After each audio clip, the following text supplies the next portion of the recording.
Brought to you by the Every Dollar app. Start budgeting for free today. Jason is in San Antonio, Texas. Love your town, Jason. What's up? Thank you, sir. First off, I'll start off by thanking you. You've changed my life. On our last 3 real estate transactions, we've definitely been blessed, and we are on baby step 7. Thank God. Way to go. Thank you, sir. We are in a position where we could potentially be looking at a real estate investment. And I know you have prolific experience in investing, and I wanted to ask your opinion on setting up potentially a business to invest in, like an LLC or under my name, and then how to properly find investment properties to invest in, and then obviously, how do we manage it? Do we do flips? Do we do rentals? What's your opinion on stuff like that? Okay. Well, there's a lot of different things you can do there. That's a whole real estate course you're talking about in a sense. But the as you probably have already figured out, I'm unusual and I pay cash for all mine, or I don't buy it. So that's thing one. I do put all of our properties in an LLC. We don't buy residential houses anymore in our situation. We've got a bunch of them, but we're not adding any. When we were buying those, we would put up to $5 million worth into an LLC, and then we would form another LLC. The reason for that is if an LLC owns the rental house, the tenant gets drunk and falls off the porch and decides it's your fault and sues you, they have to sue the owner of the house, which is the LLC.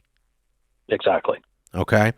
And if they were to win, they can take what that LLC owns, but nothing else. So your other assets, like your personal residence, are then protected. So by putting your properties up to a certain point in an LLC, and then once the target on the LLC gets too big, you do another LLC. So I've got a bunch of them. Like I've got one building that's a $15 million office building. It's its own LLC. Okay? Right. You see what I'm doing? But if somebody falls over there, the worst case scenario, if they get past the insurance, they get past me paying lawyers to sue them for being stupid, and so on, the most they're going to get is that building.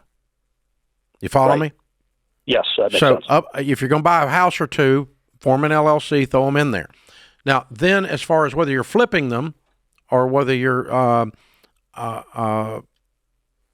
holding them, then that's a completely different strategy in terms of what you're looking for and what you want to do and that kind of stuff. Flipping is been made famous, of course, by cable television. Everybody thinks they're Chip and Joanna. And I've probably done 2,000, 1,500 flips in my life, but mostly in another life before I did this. I hardly ever sell a piece of real estate now. I buy it and hold it forever. And so flips are a pain in the butt because you're basically in the business of renovating properties and reselling them, finding another one, renovating it, and reselling it. If you want to do that as your business, that's okay. But it's time-consuming. You know, you're running subs, you're running paint colors, picking faucets. It's like building a dadgum house. You know, I mean, you're going to pick roofs. You're going to do all these things and then pull building permits. You're going to have to do all this stuff, depending on how much work is being done to the house and the proximity or to a city, the municipality that you got to do that. So you got to go through all that stuff. And after you get through all of that, you can make some money doing it if you bought the thing right. So you just decide if you want to do that or not. On rentals, the best rates of return are cheap properties, but they're the highest hassle. In other words, the more expensive the rent, typically the classier the tenant, right? More stable. Yeah, and the more stable. But if you got lower income property, you know, you're having to fight all kinds of other misbehaviors and other stuff in the properties, but the returns are excellent.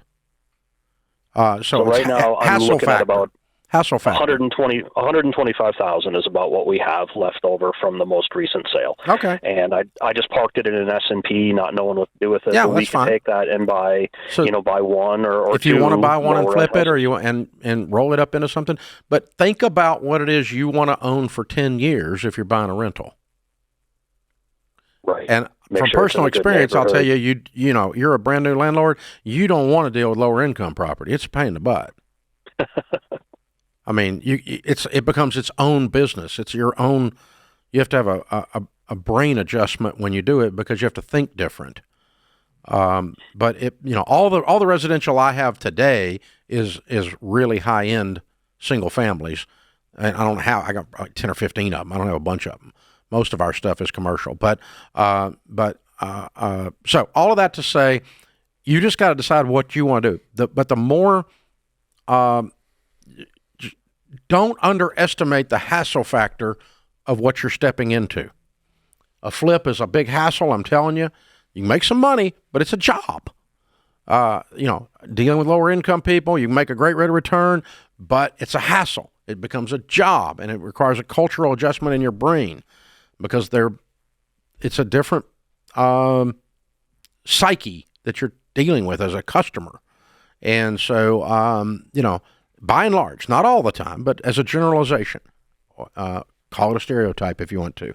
But then, and then the same thing on the other end. So, but if you're going to buy something to hold, look at it and go, how's this going to age in 10 years? Is it already 50 years old?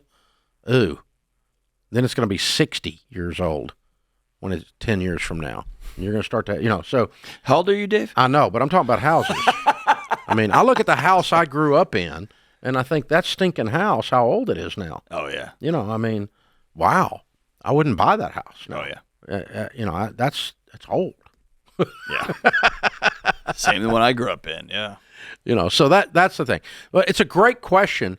But I think the biggest mistake, this frenzy we have, John, of people, and Jason, the people we have out here wanting to buy real estate right now, the biggest mistake is that they probably understand about 10% of how hard it's going to be. Well, I like the way you're framing it, because you're asking, what life do you want?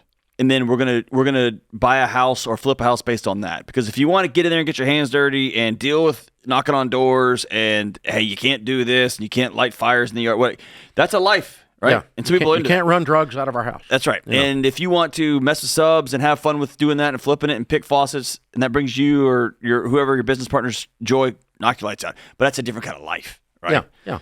If you want to set it and forget it. But this idea on TikTok that you can just buy houses and I've got this passive income. People who say passive income on real estate are morons. Right. There's nothing passive about owning real estate. It's active. Right. It's very active. So dumb. I don't own a single piece of property that's passive. Right. And I own about several $100 million worth. It's God. It's not passive. There's nobody. Crypto. There's nothing that.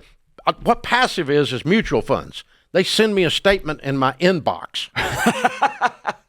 That's all I deal with. That's passive. But no, there's no real estate passive income. That's somebody trying to sell you a get rich quick seminar on TikTok or TikTok or whatever the flip it is, So that's the, you just, real estate is a wonderful investment, but do not go into it, folks, with rose-colored glasses thinking it's going to be easy. It's a process. You're going to get rich quick. It's not quick. It's not easy. There's a hassle. It's not it's a problem. It's, it's like starting your own business. It's the meanest boss you'll ever work for in your life. The guy will work you into the ground. Don't start your own business and think it's going to fix all your problems. It just makes all your problems come home on your plate. Create your free every dollar budget today, the simplest way to budget for your life.